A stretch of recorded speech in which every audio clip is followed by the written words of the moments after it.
Kids with unruly hair, it's a challenge some parents know all too well. But what if I told you there's a rare medical condition that no matter what you do, your child's hair will not behave, and even trying to tame it causes it to break?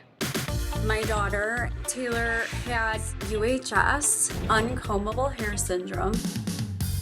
When Taylor was 5 months old, she started sprouting these tufts of blonde, fluffy hair, almost like a little duckling. But when her baby hair didn't fall out, we started to notice that something was up. Surprise!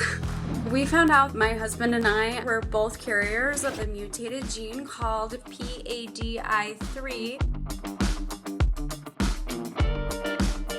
There is nothing you can do to make it lay flat. No products, no brush, nothing. When Taylor was first diagnosed with UHS, I was devastated. I was very concerned about her emotional health and her well-being in the future. I decided to share my daughter's story so she wouldn't be bullied. So I created Baby Einstein 2.0 on Facebook to share with the world how awesome she is. She's definitely awesome. Cara's joining us now via Skype. Oh my goodness. Taylor's so beautiful. So Cara, how are you managing her hair now? Well, that's a great question. Actually, we aren't. This is our everyday. This is how Taylor wants to be, and so we're following her lead on that one.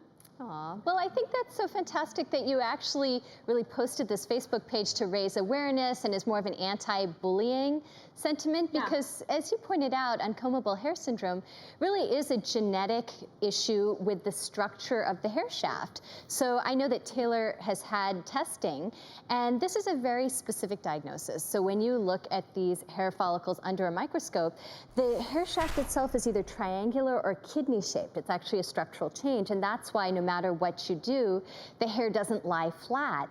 And as you pointed out, a lot of the measures people take, like where they try to do chemical treatments or they try to brush it excessively, are actually so much more damaging. This hair is so much more fragile that you're just going to break it off and cause a lot more problems. Taylor's in good company, right? In fact, there's one very famous person out there who supposedly had unruly hair. Favorite. It's Albert Einstein. Let's take a look at his head of hair.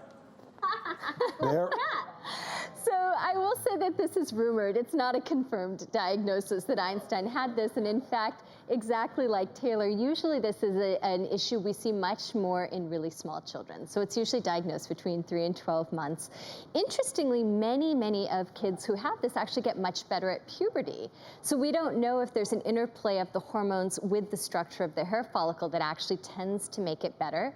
In the meantime, there is some data that taking oral biotin can help, which is a B vitamin. And so I have some patients, Cara, who actually will get their kids biotin gummies that they chew, and they take those as a supplement, and sometimes structurally that does improve the hair follicles, so it might be worth trying. But also what you mentioned, using sulfate-free, really gentle hair products do help this as well. But hopefully it'll get better at puberty no matter what, and she is in good company, as I mean, is it okay to, if you want to, you know, bring it down a little, to put hair products on? I mean, not necessarily at this age, but as she gets older. Actually, we recommend against that. So we find that a lot of the chemical treatments, products, even harsh blow drying, because there's structural changes in the hair follicle, it's much more likely to break off if she does that. So you just have to be so gentle with kids with this hair. Got it. Well, Cara, we're going to give you a Salon AKS hair care bundle full of baby, toddler, and teen shampoos, conditioners, serum, and silk brushes. And the products are all fragrance and sulfate-free. The whole package is worth $1,000, so enjoy. Best of luck in everything. Taylor, thanks so much for being with us. We loved having you on.